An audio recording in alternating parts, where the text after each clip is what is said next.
The Billionaire's children cried non-stop until the black cleaning lady did something amazing. Michael Thompson was at the end of his rope. For 3 weeks, ever since returning from an urgent business trip, his 3 young children hadn't stopped crying. None of the 12 nannies he'd hired had been able to calm them, and the constant sound of sobs echoed through the halls of the Beverly Hills mansion.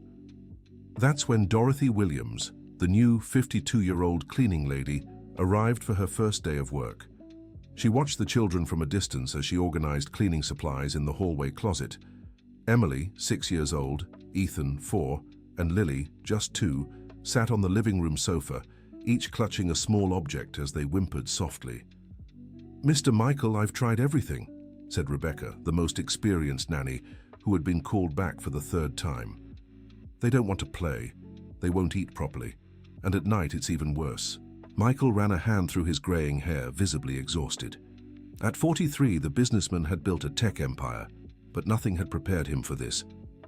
"This can't go on," he murmured, watching his children. "I've spent a fortune on specialists, child psychologists, even brought in that music therapist from London. Nothing works." Dorothy Williams continued her cleaning routine, but her ears were tuned to every word. There was something familiar about the scene that touched her deeply. As she dusted the dining room furniture, she could see the children through the glass door. They weren't crying out of tantrums or stubbornness. It was a different kind of crying, filled with a pain she recognized all too well. During her lunch break, when the house was quieter, Dorothy decided to approach. The children were on the back porch, sitting in small chairs, still sniffling softly. She began humming an old song she'd learned from her grandmother, a gentle, soothing melody. "Sleep, my darling, the night will pass. Sleep, my love, the sun will return." Ethan was the first to lift his red, tear-streaked eyes. Lily stopped sniffling and turned her little head toward the voice. Emily, the oldest, still resisted, but her breathing was already calming. "Who are you?" Ethan asked hoarsely. "I'm Aunt Dorothy.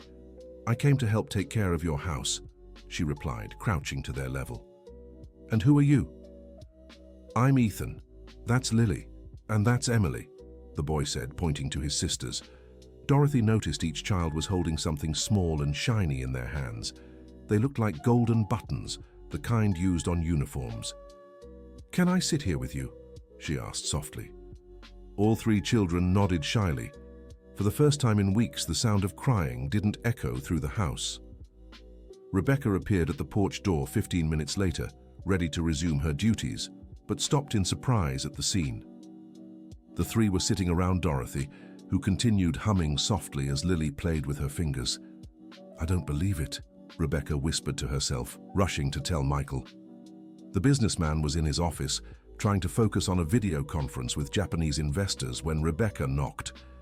"Mr. Michael, you need to see this," she said, breathless. "Rebecca, I'm in an important meeting. If the children started crying again..." "No, sir. The opposite. They've stopped crying." Michael ended the call immediately and followed Rebecca to the porch. What he saw left him completely speechless. Her 3 children were calm, even smiling, listening attentively as Dorothy Williams told a story about 3 little birds who got lost in the forest. "How did you manage this?" asked Michael, approaching cautiously, as if any sudden movement might break the spell. Dear listener, if you're enjoying the story, don't forget to like and especially subscribe to the channel. It helps us a lot as we're just starting out. Now, continuing. Dorothy lifted her eyes to him, noticing a mix of relief and suspicion in her employer's gaze. "I just sang a song, Mr. Michael. Sometimes children just need a gentle voice," she replied, keeping her tone soft to preserve the peaceful moment. "Daddy, Aunt Dorothy knows Mommy's song," Emily suddenly said, making Michael freeze. "What song, sweetheart?" "The one Mommy used to sing to help us sleep," Ethan explained, still clutching his little golden button. Michael felt a tightness in his chest. Jennifer, his wife, had passed away 6 months earlier, after a long battle with an illness the doctors had preferred not to detail too much for the children. Since then, he had thrown himself into work as a way to cope with the loss, leaving the children's care to nannies and staff. "Dorothy," he called, signaling for her to step away from the children for a moment. "I need to speak with you." They walked to the other side of the garden, where they could talk without the children overhearing. "Where do you know that song from?" Michael asked, trying to keep his voice steady. "It's an old lullaby, sir. My grandmother used to sing it to me when I was little, and I used to sing it to—" Dorothy hesitated for a moment. "To other children I cared for." "Other children?" "Yes, sir. Before working in cleaning, I was a nursing assistant at a children's hospital. I've cared for many children over the years." Michael processed the information, but something still bothered him. How did his children know that song? Jennifer had never mentioned knowing such a tune, and he certainly didn't remember hearing it before. "Mr. Michael," Rebecca called, interrupting his thoughts. "The children are asking for Aunt Dorothy." When they returned to the porch, they found the three little ones standing, searching for Dorothy with worried eyes. "Aunt Dorothy isn't leaving, right?" Lily asked in her tiny voice. "You'll come back tomorrow?" Ethan added. Dorothy looked at Michael, waiting for an answer he still didn't know how to give. "Of course," she finally replied, crouching down to hug the children. "Aunt Dorothy will be here tomorrow to keep taking care of the house and all of you." That night, for the first time in weeks, the children slept through the night without waking up crying. Michael, however, lay awake for hours, thinking about the strange coincidence of Dorothy knowing exactly the song that had soothed his children. The next day, he decided to come home early from work to observe the interaction between the housekeeper and the children. What he witnessed left him even more puzzled. Dorothy not only knew the song Jennifer had sung, but also specific games his wife had taught the children, like making paper airplanes in a very particular way and telling stories with distinct voices for each character. "Dorothy, I need to ask you a few questions," Michael said, calling her into his office for a private conversation. "Of course, Mr. Michael. You mentioned you worked at a children's hospital. Which one?" "Mercy General Hospital downtown. I worked there for 15 years. Michael's heart raced. Mercy General Hospital was exactly where Jennifer had spent the last 3 months of her life. The pieces of the puzzle were starting to fit together in a way that left him deeply unsettled. "What period did you work there?" "From 2005 until last year, doctor. I only left because—" Dorothy Williams lowered her eyes. "Because they said I got too emotionally involved with the patients. Do you remember a patient named Jennifer Thompson?" The silence that followed was deafening. Dorothy slowly raised her eyes, and Michael could see tears forming. "I do remember Mrs. Jennifer, yes," she said, her voice trembling. "She was a very special woman. She always talked about her children, showed photos, told stories. And you didn't find it strange that you ended up in my house of all places?" "Mr. Michael, I swear I didn't know it was Mrs. Jennifer's family home when I applied for the job. The employment agency only told me it was a mansion in Beverly Hills where they needed an experienced cleaner. It wasn't until I saw the children on the porch that I recognized them from the photos their mother used to show me." Michael stood up from his chair and began pacing the office. His rational mind told him this was too much of a coincidence, but something in his heart wanted to believe there was a deeper explanation. "Did you talk to my wife often?" Mrs. Jennifer spent many hours alone at Mercy General Hospital, especially during treatment sessions. She loved to talk, and whenever I could, I'd stay with her for a few minutes. She told me about each of her children, their personalities, their quirks, their favorite songs. "And the song you sang yesterday?" Dorothy took a deep breath before answering. "Mrs. Jennifer taught me that song. She said she sang it to help her children sleep and was afraid they'd forget it. She asked me if I ever met the children to sing it to them so they'd remember their mother's love." Michael's legs weakened and he had to steady himself against the desk. It was impossible, yet it perfectly explained how Dorothy had managed to calm his children in a way no one else could. "Mr. Michael, I know this sounds very strange, but I swear on my own mother's memory that I didn't plan any of this," Dorothy continued. "When I saw the children crying like that, I just wanted to help. I recognized their pain because it's the same pain I felt when I lost my own children." "You have children?" "I did, doctor. I lost both my boys in an accident 10 years ago. That's why I threw myself into hospital work. Taking care of other children helped me cope with the grief." Michael sat back down, trying to process everything. Part of him wanted to believe there was something divine in this encounter, that somehow Jennifer had guided Dorothy to his family. But the skeptical side of his business-minded personality couldn't accept such a coincidence. "I need time to think about this," he finally said. "For now, you can keep working here, but I want you to focus only on cleaning. I'll hire a new nanny specifically for the children." Dorothy nodded, though her heart ached. She had grown attached to those 3 children the moment she saw them, and she knew they had bonded with her too. In the following days, Michael hired Jessica, a young and highly qualified nanny with excellent references and a background in education. But as soon as Dorothy limited herself to cleaning, keeping her distance from the children, they began crying inconsolably again. "Daddy, where's Aunt Dorothy?" Emily asked between sobs. "Why doesn't she come play with us anymore?" Ethan questioned. Lily, the youngest, would simply stand still in the hallway where Dorothy Williams used to work, holding her little golden button and calling, "Aunt, Aunt." Jessica tried everything to distract them. She brought new toys, organized educational activities, even hired a clown for a private performance. Nothing worked. The children only wanted Dorothy Williams. The situation became unbearable when, on the 4th night, Emily had such an intense crying fit that Michael had to call the family doctor, Dr. Robert Wilson. "Michael, these children are clearly going through an unresolved grieving process," the doctor explained after examining the little ones. "What happened to bring them back to this state?" Michael told the whole story about Dorothy Williams, from their first meeting to the revelations about her connection with Jennifer. "I understand your suspicion," said Dr. Wilson, "but as a doctor, I can say that sometimes coincidences happen that seem impossible, especially when it comes to deep emotional processes. The important thing now is the children's well-being." "But doctor, how can I trust someone who might be manipulating the situation?" "Michael, have you seen your children happy in the last few months?" "No," he admitted. "Ever since Jennifer left, they've never been the same. And when this woman was with them," Michael couldn't answer right away. The truth was, in the few days Dorothy Williams had freely interacted with the children, they had shown more joy and peace than in the entire period after losing their mother. Dear listener, if you're enjoying the story, take a moment to like and especially subscribe to the channel. It helps us a lot as we're just starting out. Now, continuing. That night, Michael was awakened by a scream from Lily's room. He rushed there and found the little girl sitting on the bed, crying and repeating one word, "Mommy, Mommy, Mommy."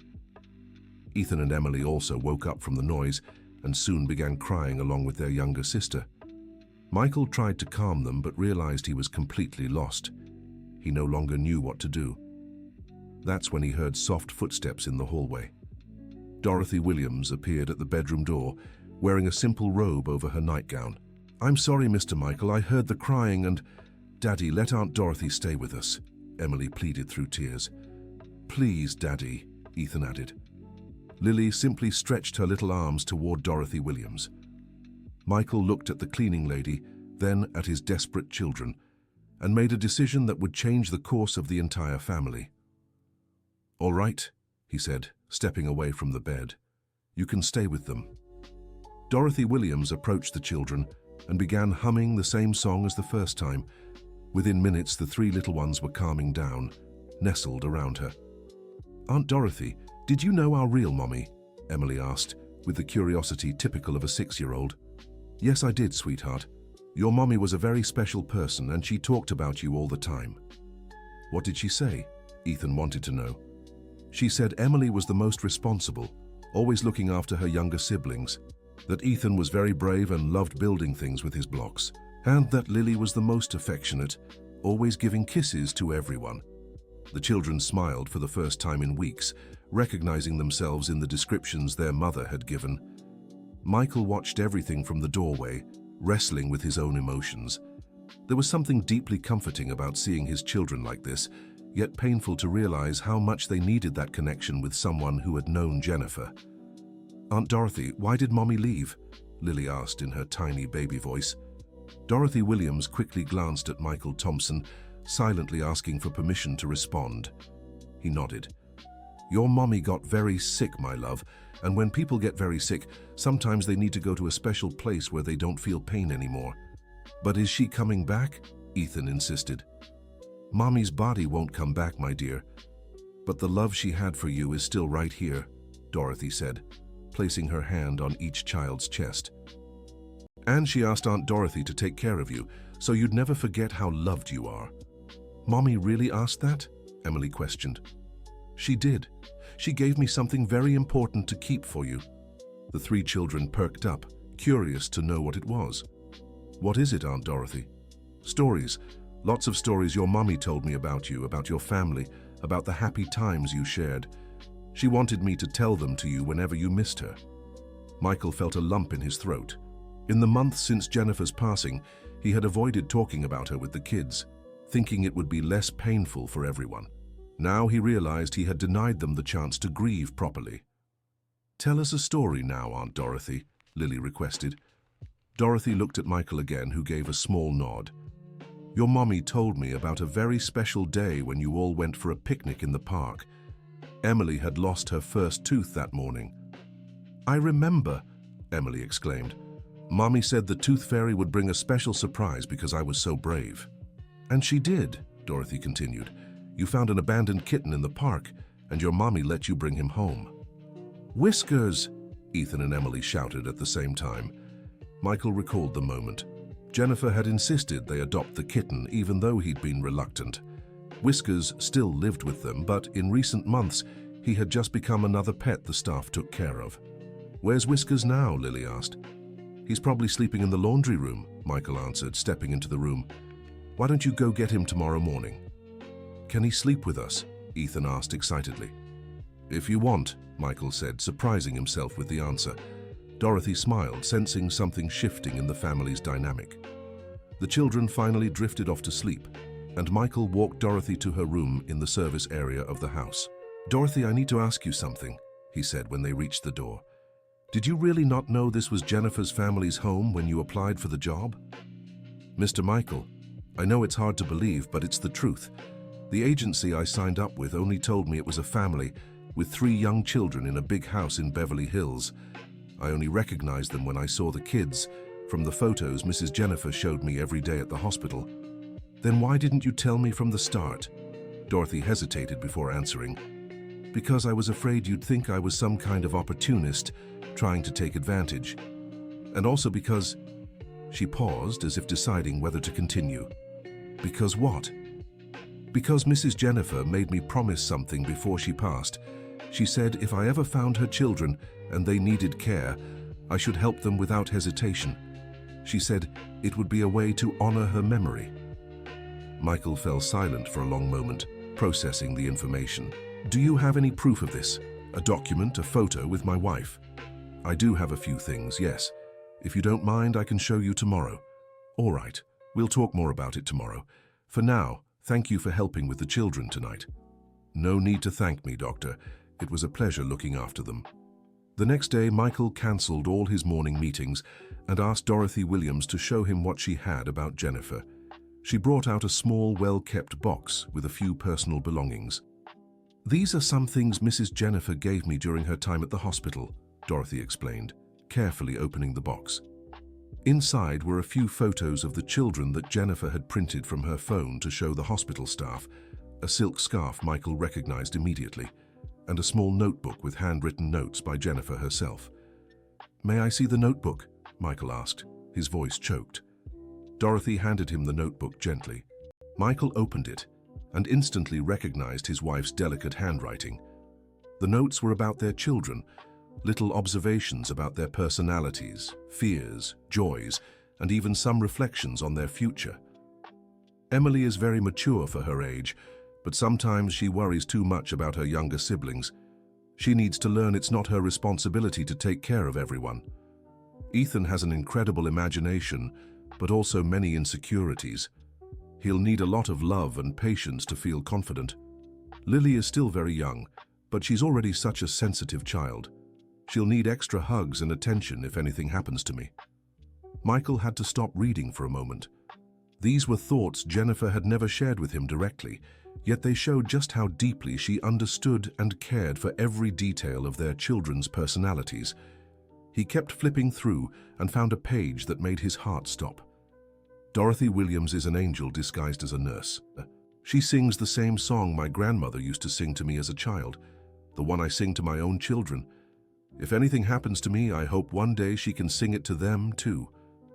I know it would be a way for my love to stay alive in their lives. "Mr. Michael, are you all right?" Dorothy asked, noticing he had gone pale. Michael showed her the page. "Did you know Jennifer had written this?" "No, sir. She gave me the notebook sealed and told me to give it to you if I ever found the family. I never read what was inside." Michael kept reading and found more passages about Dorothy. "I've talked a lot with Dorothy about the children. She lost her own children years ago, and I see in her the same pain I fear leaving in mine. But I also see a capacity for love that few possess. If my children ever need a motherly figure in the future, I couldn't wish for anyone better. I made Dorothy promise me that if she ever finds my children in need of care, she won't hesitate to help them. I know Michael can be distrustful, but I hope he understands that some coincidences are really blessings in disguise." Michael's hands trembled as he read. It was as if Jennifer was speaking to him through those lines, explaining exactly the situation he was facing now. "Dorothy," he said, closing the notebook, "I owe you an apology." "There's no need to apologize, Mr. Michael. I completely understand your hesitation. If it were me, I'd react the same way." "No, I do. My wife clearly trusted you, and I should have respected that trust from the beginning." Just then, the children appeared at the office door, each taking turns holding Whiskers the cat in their arms. "Daddy, can Aunt Dorothy have breakfast with us?" Emily asked. "Of course you can," replied Michael, smiling for the first time in a long while. "In fact, starting today, Aunt Dorothy will officially take care of you." "Really?" the three children shouted at once. "Really, but she'll also keep working as our housekeeper because it's important everyone helps around the house." "I'll help too," said Ethan. "I can clean my room." "And I can take care of Lily," added Emily. "And I'll feed Whiskers," said Lily, making everyone laugh at her adorable pronunciation. During breakfast, Michael observed the natural interaction between Dorothy Williams and the children. She didn't just care for them, she lovingly guided them, corrected inappropriate behavior without being harsh, and most importantly spoke about Jennifer in a way that kept their mother's memory alive and present. "Aunt Dorothy, can you teach Daddy Mommy's song?" Ethan asked. "Then he can sing it to us too." Michael felt a pang of guilt. Since Jennifer's passing, he had avoided anything that reminded him of her, including the lullabies she used to sing to the children. "Of course I can," Dorothy answered. "If your father wants to learn." "I'd like that," Michael said, surprising himself. That night, after the children went to bed, Dorothy taught Michael not just the song, but also the little variations Jennifer had made for each child. For Emily, she added a verse about a brave princess. For Ethan, one about an adventurous knight. For Lily, about a guardian angel. "Jennifer was so creative with the kids," Michael remarked. "I always worked late and missed those moments." "It's never too late to start being more present, Mr. Michael. Children need their father just as much as they need a mother figure. You're right, I think I threw myself into work after Jennifer passed and forgot how to be a dad. You didn't forget. You were just afraid to feel the pain of loss. But children help heal that pain if you let them." In the following weeks, the household routine changed completely. Michael started coming home earlier, joined family dinners, and even took the children to school some mornings. Dorothy became much more than an employee. She was truly part of the family. However, not everything was smooth. Jessica, the nanny who had been let go, began spreading rumors in the neighborhood about the strange situation in the Thompson household. She claimed a mere housekeeper had bewitched the children and taken her place. The rumors reached Richard Thompson, Michael's older brother and minority partner in the family business. Richard had always been skeptical of his brother's decisions, especially after Jennifer's passing. "Michael, I'm worried about you," Richard said during a meeting at the office. "You're letting a complete stranger raise your kids based on a questionable story at best." "Richard, you don't understand. The children are happier than ever." "Of course they are. This woman knows exactly how to manipulate them. She probably researched Jennifer before applying for the job. That's unfair. Dorothy actually knew Jennifer. She has proof. Proof she provided herself. Michael, think logically. A housekeeper shows up at your door, magically knows everything about your late wife, and just happens to be the only one who can handle your kids. That's not coincidence. It's calculated. Richard's words planted a seed of doubt in Michael's mind. Even after seeing Jennifer's notes, even witnessing the children's genuine happiness, part of him wondered if he wasn't being too naive. Dear listener, if you're enjoying the story, please take a moment to like and especially subscribe to the channel. It helps us a lot as we're just starting out. Now continuing, he decided to conduct a discreet investigation into Dorothy Williams' past. He hired a private detective to verify her story at Mercy General Hospital and confirm the details she had shared. The report arrived a week later and confirmed everything Dorothy Williams had said. She had indeed worked at the hospital for 15 years, had an exemplary reputation for patient care, and had been dismissed because she became too emotionally involved with the families. Even more interesting, the report included testimonies from other hospital staff confirming the closeness between Dorothy Williams and Jennifer during the hospitalization period. Dorothy Williams spent hours talking with Mrs. Jennifer Thompson, said the nursing supervisor's testimony. It was unusual, but the patient seemed to benefit greatly from her company. Dorothy was always very maternal with all the patients, but with Mrs. Jennifer there was a special connection. Michael felt relieved and at the same time guilty for having doubted her. He decided not to tell Dorothy Williams about the investigation, but to treat her with even more respect and trust. However, the rumors in the neighborhood kept growing. Some of the children's school mothers began making spiteful comments about the situation, and it reached Emily's ears. She was the oldest and most perceptive. "Daddy, why did Taylor's mum say Aunt Dorothy isn't really our family?" Emily asked one night during dinner. Michael nearly choked on his food. He glanced at Dorothy Williams, who had lowered her eyes, clearly embarrassed. "What else did Taylor's mum say, sweetheart?" "She said Aunt Dorothy is just a maid and shouldn't sleep in our house or take care of us like she's our mum." Ethan and Lily stopped eating, sensing the tension in the air, even if they didn't fully understand what was happening. "Emily, look at me," Michael said, speaking with a seriousness that made the girl lift her eyes. "Aunt Dorothy is part of our family, not by blood, but by the love and care she has for you. And anyone who says otherwise doesn't understand what it means to be a real family." "But Daddy, if Aunt Dorothy is our family, why does she sleep in the small room and not a big one like ours?" Emily's innocent question made Michael realize there was an unfair disparity in how he treated Dorothy Williams. She cared for his children like a mother, yet in many ways, she was still treated as a maid. "You're right, Emily. We'll arrange a better room for Aunt Dorothy." "The one next to yours, Daddy," Ethan suggested. "That way she'll be close if we need her at night." "That's a great idea," Michael agreed. Dorothy Williams looked up, surprised. "Mr. Michael, you don't have to—" "Yes, I do. Emily is right. If you're part of our family, you should be treated that way." That same week, Michael had the guest room on the same floor as the family bedrooms, next to his own, renovated. He bought new furniture, decorated it with care, and even installed an intercom connecting it to the children's rooms. When Dorothy Williams saw the finished room, she couldn't hold back her tears. "Mr. Michael, I don't know how to thank you." "No need to thank me. In fact, I'm the one who should be thanking you. You brought my children back to life and helped me be a father again." "We brought you back, Aunt Dorothy," Lily said, running into the room followed by her siblings. "What do you mean, sweetheart?" "You were sad just like us, right?" Ethan observed with the perceptiveness only a child could have. "But now you smile all the time." Dorothy Williams crouched down to the children's level. "You're right. Aunt Dorothy was very sad for a long time, but you helped me smile again." "Like Mommy helped?" asked Emily. "Like Mommy helped," confirmed Dorothy, hugging all three children. Michael Thompson watched the scene with a mix of gratitude and emotion. For the first time since losing Jennifer, he felt his family was whole again. But the peace didn't last long. A week after Dorothy moved into her new room, Richard showed up at the house unannounced, accompanied by a lawyer. "Michael, we need to talk," he said with a serious expression. "About what, Richard?" "About the children's future and control of the company."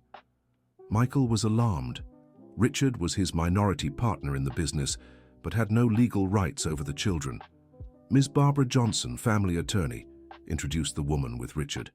"Mr. Michael, your brother came to me because he's concerned about your children's well-being." "My children are doing just fine, thank you." "That's not how it seems," Richard cut in. "You're letting a complete stranger live in your home, sleep near your room, and have full access to the kids. That's irresponsible at best." "Dorothy isn't a stranger. She knew Jennifer, cared for her at the hospital." "Exactly," said the lawyer.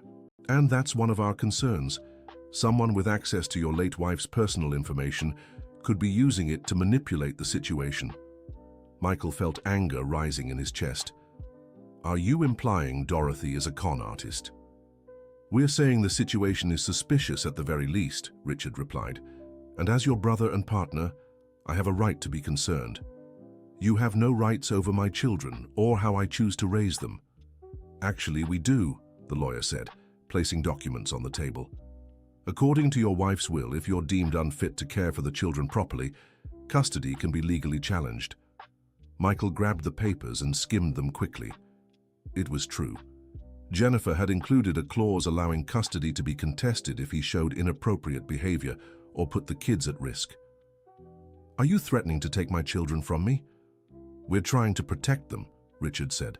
"Michael, you're not thinking clearly. This woman could have any motive. She could be after your money, have psychological issues." "Enough," Michael shouted, causing the children playing in the yard to look toward the house. "Get out of my home now." "Michael, think of the kids."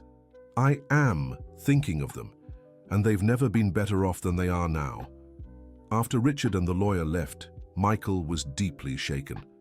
The threat of losing custody had hit him hard. As much as he trusted Dorothy, he couldn't ignore the possibility that others might misinterpret the situation. Dorothy noticed something was wrong when Michael spent the rest of the day silent and distant. "Mr. Michael, may I ask what happened with your brother's visit?" she asked once the children were asleep. Michael recounted the entire conversation, including the custody threat. "If you think my presence is causing trouble, I can look for another job," Dorothy said, her voice trembling. "No," Michael replied immediately. "Sorry, I didn't mean to shout. It's just, I can't even imagine you leaving. The kids would be devastated. But you have to consider the legal risks. Maybe it's better if I keep my distance. Go back to just being the cleaning lady." "Dorothy Williams, look at me," said Michael, stepping closer to her. "You saved my children. You saved me too. I won't let anyone destroy that. But what if your brother really files a lawsuit? Then we'll prepare for it. I'll hire the best family lawyer in town. I'll document everything that's happened since you arrived. And if necessary, I'll fight with all my strength to keep my family together." In the following days, Michael hired Mr. William Davis, a renowned attorney specializing in family law. He explained the entire situation, showed Jennifer's notes, the investigator's report on Dorothy Williams, and asked for an honest assessment of their legal standing. "Michael, legally, you're in a delicate position," explained Mr. William.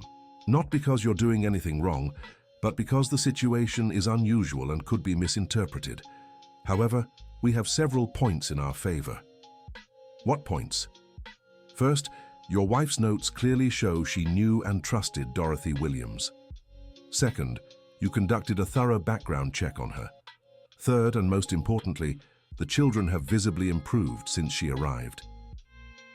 "And is that enough?" "It depends. We'll need psychological evaluations of the children, testimonies from people close to the family, and most of all, we'll need to demonstrate that you're being a responsible and present father." "How do I do that?" "Keep doing what you're doing. Be involved in the children's lives, make thoughtful decisions about their well-being, and maintain Dorothy Williams in a clear role within the family structure." "What does that mean?" "It means formalizing her position. Instead of her just being a cleaning lady who became a caregiver, she should be officially hired as a nanny or housekeeper. That would give her role more legitimacy and show you made a deliberate decision, not an impulsive one. Michael liked the suggestion. That night, he spoke to Dorothy Williams about formalizing her new role. "What do you think about making this official?" he asked. "Instead of a cleaning lady, you'd officially be the housekeeper and caregiver for the children." "I'd be honored, Mr. Michael, but it wouldn't change how I feel about them." "I know, but it would change how others see the situation." "I understand. What about the cleaning duties?" "We'll hire someone else for that. Your main role will be caring for the children and helping me be a better father." Dorothy smiled, visibly moved. "Mr. Michael, can I confess something?" "Of course. When I lost my children, I thought I'd never be a mother again. These kids gave me back a purpose in life I thought I'd lost forever. And you gave my children back to me. I think Jennifer knew exactly what she was doing when she asked you to care for them if they ever needed it." The formalization of Dorothy's new role brought even greater stability to the family. She began receiving a significantly better salary, gained all the benefits of a registered employee, and most importantly, her authority over the children's care was clearly established. The children were thrilled when they heard the news. "Now Aunt Dorothy is our housekeeper, like in the movies?" asked Ethan. "Better than in the movies," replied Michael, "because she's family." However, the peace didn't last long. 2 weeks later, Richard returned with a new strategy. Instead of direct threats, he brought a seemingly more reasonable proposal. "Michael, I come in peace," he said, arriving alone this time. "I've thought of a solution that could work for everyone." "What solution?" "How about you hire a second person to work alongside this Dorothy Williams? Someone with formal training in education or child psychology. That way you keep her, but also ensure there's professional supervision." At first, Michael thought the suggestion was reasonable. Maybe it really was a good idea to have someone with specific training helping with the children. "And I suppose you already have someone in mind?" "Actually, yes. Remember Amanda Parker? She graduated in psychology and specialized in child development. She's looking for work and would be perfect for the situation." Michael remembered Amanda. She was the daughter of family friends, a smart and well-educated young woman. The proposal seemed to make sense. "Let me talk to Dorothy Williams about it," said Michael. Of course. But Michael, think carefully. It would be a way for you to show that you're making conscious, professional decisions about the children's well-being." When Michael told Dorothy Williams about the proposal, she looked visibly worried. "Do you think I'm not taking good care of the children?" "Not at all. You've been perfect. But maybe it wouldn't hurt to have someone with specific training to help." "Mr. Michael, can I be honest?" "Always. I have a feeling your brother is trying to find a way to gradually push me away from the children. First, he brings someone to help, then suggests I'm no longer needed." Michael considered the possibility. He'd known Richard his whole life and knew his brother was capable of indirect strategies to get what he wanted. "You might be right," he admitted. "But what if we bring someone who works under your supervision? Not as a second housekeeper, but as your assistant?" Dorothy Williams thought about the proposal. "If it's like that, and if the children agree, I think it could work." "Then let's ask them."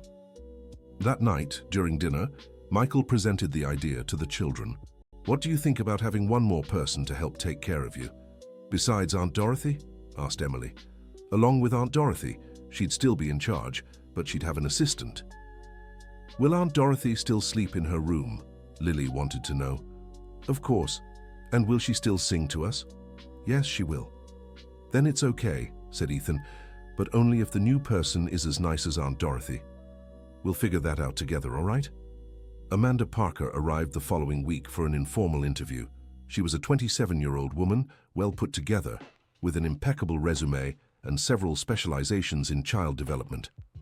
"Mr. Michael, I'm very happy for this opportunity," she said during the conversation. "I've always been interested in working with children in a family setting." "Amanda, it's important you understand that Dorothy Williams is the head housekeeper. You'd work as her assistant." "Of course, no problem. I'd like to meet her." Michael called Dorothy Williams to join the conversation. The interaction between the two women was polite, but there was a clear tension in the air. "Amanda, what would your specific role be here?" asked Dorothy Williams. Well, with my background in psychology, I can help with educational activities, monitor the children's emotional development, and provide support for specific issues related to the grief they're still processing. The answer bothered Dorothy Williams. It seemed like Amanda was implying there were aspects of the children's care she wasn't equipped to handle.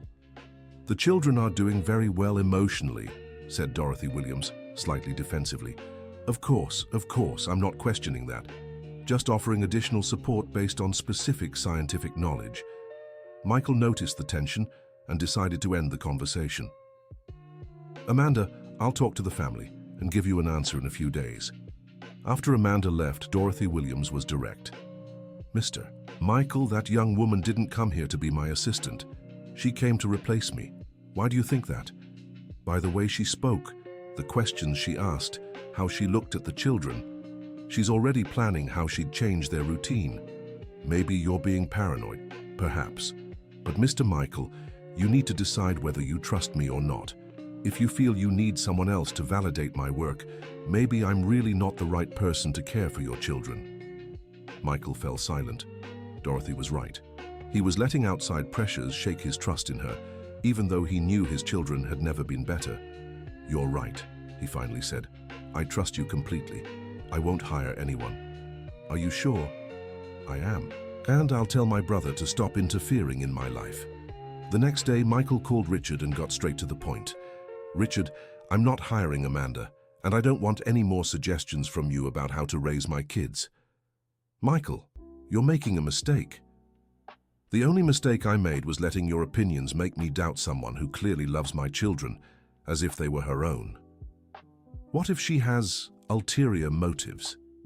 "Richard, Dorothy has been here for months. If she wanted to harm me or the kids, she would have done it by now. She's had access to everything in my house. She could have stolen, hurt the children, done anything. Instead, she turned 3 traumatized kids into happy, healthy ones." "But Michael—" "No buts, Richard. If you file any lawsuit questioning my ability as a father, I'll fight with everything I have. And I'll win, because any judge who sees how well my children are cared for will know I'm making the right decisions." After hanging up, Michael felt lighter. He'd taken a clear, firm stand. The following weeks brought a peace the family hadn't known in a long time. The children were thriving. Michael had found a better work-life balance, and Dorothy had become an irreplaceable part of the family. But as with every story of overcoming hardship, one more challenge lay ahead. One day, while playing in the garden with the children, Dorothy noticed Lily was quieter than usual. The little girl, now 3, was usually lively and talkative, but that day she seemed sad. "What's wrong, sweetheart?" Dorothy asked, kneeling beside her. "Aunt Dorothy, can I ask you something?" "Of course." "Are you our mommy now?" The question caught Dorothy off guard. She glanced at Emily and Ethan, who had stopped playing to listen. "Lily, I care for you like a mommy does, and I love you like a mommy loves, but you already have a mommy." "But mommy left," Ethan said, with the simple logic of a 5-year-old. "Your mommy didn't leave your hearts. She's still here," Dorothy said, placing a hand on each child's chest. "I'm like a second mommy, here to take care of you while you remember your first mommy." "So you'll stay forever?" Emily asked. "If you want me to, and if your daddy allows it, I'll stay forever." "What if we grow up and don't need care anymore?" Dorothy smiled, touched by the girl's concern. "Emily, my love, even when you're grown, even when you're adults with children of your own, I'll always be here for you. Because now you're my heart's children." "Heart's children?" asked Ethan. "Children of the heart are those who weren't born from our womb, but were born from our love. And you 3 were born in my heart the very first day I saw you." The 3 children hugged Dorothy Williams, and she felt a sense of wholeness she hadn't experienced in years. That night, the children told Michael Thompson about their conversation with Dorothy. "Daddy, Aunt Dorothy said we're her children of the heart," Lily said proudly. "And she's our second mum," Ethan added. "But our first mum is still the one who left, right, Daddy?" Emily asked, showing her early maturity. "Exactly, sweetheart. You've been very lucky. You have a mother who loves you from heaven and a second mother who loves you here on earth." And what about you, Daddy? Is Aunt Dorothy like a second mum to you too? Ethan asked, catching Michael off guard with the unexpected question. Ethan, Aunt Dorothy is, well, she's family. It's different. But do you like her the way we like her? Michael looked at Dorothy, who was picking up toys scattered around the room, and realized Ethan's question had touched on something he'd been trying to ignore for weeks. Over the past few months, his feelings for Dorothy had grown far beyond gratitude and respect. He admired the tender way she cared for the children, her endless patience, the wisdom she showed in resolving conflicts, and most of all, how she had brought joy back into their home. But was it right to feel this way about someone who had known Jennifer? And more importantly, was it fair to Dorothy to involve her in his feelings when she had made it clear her priority was the children? Daddy, Ethan pressed, do you like Aunt Dorothy? Of course I do, son. She's very important to our family. But do you like her, or just like her? Ethan continued, with the persistence only children have. Dorothy paused what she was doing, clearly listening but pretending to focus on tidying up. Ethan, these are grown-up things. We'll talk about it when you're older. Oh, Daddy, you always say that when you don't want to answer. Michael laughed, realizing his son had caught him red-handed. All right. Yes, I like Aunt Dorothy very much. She's a very special person, and I can't imagine our family without her anymore. Dorothy smiled faintly, still organizing the toys, but her heart beat faster at Michael's answer. The months passed and the family's dynamics settled naturally. Michael started coming home earlier from work to have dinner with the kids, joined in on weekend family activities, and even began taking regular vacations to travel with them. Dorothy became not just the children's caregiver, but also Michael's informal advisor on all family-related decisions. She knew every detail of each child's personality, exactly how to handle tantrums, fears, joys, and achievements. One day, Emily came home from school crying because a classmate had told her she didn't have a real mother. Aunt Dorothy, Madison said I don't have a mom because my mom left, and that you don't count because you're just the help, Emily sobbed.